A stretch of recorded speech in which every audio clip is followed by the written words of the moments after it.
guys, Assalamualaikum. This is me, Rodada Sumon. Welcome to my Facebook page, another my new video. তো by the way আমি এখন আছি হচ্ছে মানে ধানমন্ডি এরিয়ার মধ্যে আছি। সামনে হচ্ছে সংসদ ভবন আর বামে হচ্ছে আড়ং। তো একটু একটু করে সংসদ ভবনের দিকে এগোচ্ছি, তো সাথেই থাকুন, চলেন দেখা যাক কী অবস্থা। এখানে তো রাস্তায় প্রচুর জ্যাম, সামনে জ্যাম কম আছে কিনা এটা দেখা যাক। তো রাস্তার অবস্থা দেখতেই পাচ্ছেন, কি একটা হরিজন্ডি অবস্থা, এত প্রচুর পরিমাণে ভিড় বলার বাইরে, মানে ভয়ঙ্কর একটা অবস্থা। মানে ঢাকার রাস্তা মানে আসলে এইরকম অবস্থা, মানে ঢাকা শহরে চলতে হইলে আপনাকে এই জ্যামের সঙ্গে মানায় নিতে হবে, নাইলে আপনি ঢাকা শহরে চলতে পারবেন না। মানে অ্যাডজাস্টমেন্ট না করলে ব্যাপারটা হবে না, মানে আপনি রাস্তাঘাটে চলাফেরা করতে পারবেন না। তো আমরা যারা ঢাকাতে থাকি, ঢাকার রাস্তায় চলাচল করি, তো এটা মেনে নিয়ে আসলে আমরা চলাচল করি। এই হচ্ছে অবস্থা, মানে খুবই ভয়ঙ্কর অবস্থা।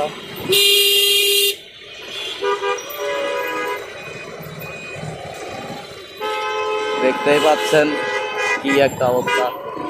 তো পার হয়ে যাচ্ছে সংসদ ভবন, আমার বাম পাশে হচ্ছে আড়ং আর ডান পাশে সংসদ। সামনে হচ্ছে আসাদ গেটের একটা ট্রাফিক সিগন্যাল আছে। তো এই সিগন্যালটা না, মানে আমার কাছে মনে হয় প্রচুর প্যারাদায়ক একটা সিগন্যাল, কেননা এখানে মানে হুদাহুদি ট্রাফিক পুলিশ হচ্ছে ইয়া করে রাখে। মানে আবার আরেক রকম ওরা আসলে কন্ট্রোল কেমন করে আমি বুঝি না। একটা দিক ছাইরা রাখলে ওটা ছাইরায় রাখে, ওটা বন্ধ করে না, লং টাইম হয়ে যায় এরপরেও। কিন্তু এরকমটা আসলে উচিত না। ট্রাফিক কন্ট্রোল করতে হয়, এক সাইডে 5 মিনিট, আরেক সাইডে 5 মিনিট, আরেক দিকে 5 মিনিট ছাড়লাম। তো এইভাবে কইরা করলে ভালো হয়, কিন্তু ওরা কীভাবে কন্ট্রোল করে আমার মাথায় আসে না, আমি বুঝি না। তো এই যে দেখেন, আমি কিন্তু এই যে আসাদ গেটের সিগনালে অলরেডি পড়ে গেছি, সিগনালে দাঁড়ায় আছি। এই সিগন্যালটা আসলে খুব প্যারাদায়ক একটা সিগন্যাল, মারাত্মক প্যারাদায়ক সিগন্যাল। যাক, শেষ অনেকক্ষণ পরে আসাদ গেটের সিগন্যালটা ছাড়লো। তো দেখতেই পাচ্ছেন অবস্থা। তো আমি একটু ক্যাব বুক মাইরা একটু তাড়াতাড়ি যাওয়ার চেষ্টা করবো। ও আচ্ছা, আরেকটা ইম্পর্টেন্ট কথা হচ্ছে, আমি বাইকারদের উদ্দেশ্যে একটা কথা বলি, যারা ভাই আপনারা হচ্ছে এই 300 ফিট মাওয়া এইগুলোতে গিয়ে মানে ওভার স্পিডে টানাটানি করেন, মানে রেস দেন, তো এইগুলো আসলে ভাই একদমই ঠিক না। আমি রিকোয়েস্ট করে বলি ভাই, এটা কখনো করবেন না। তো এই যে বলতে না বলতেই সামনে আরেকটা সিগন্যাল, মোহাম্মদপুরের সিগন্যাল। তো যেটা বলতেছিলাম যে আসলে ওরকম টানাটানি করা উচিত না, কারণ দেখেন এই ওভার স্পিডের কারণে কিন্তু প্রতি বছর আমাদের দেশে কিন্তু অনেক মানুষ মারা যায়, অনেক বাইকাররা।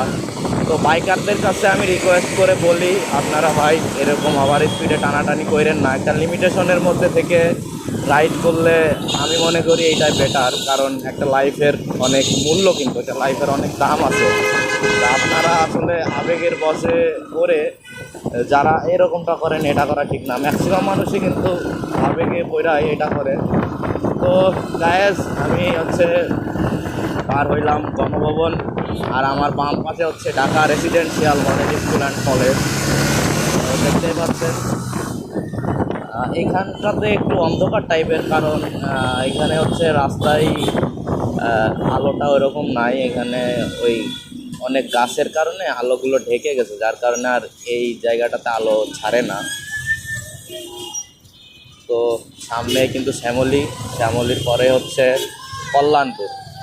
এই রাস্তাটুকু পার হইতে প্রচুর প্যারা খাইতে হয়, মানে এই রাস্তাটুকু রাইড দিতে অনেক প্যারা খাওয়া লাগে। এইরকম একটা অবস্থা, মারাত্মক অবস্থা।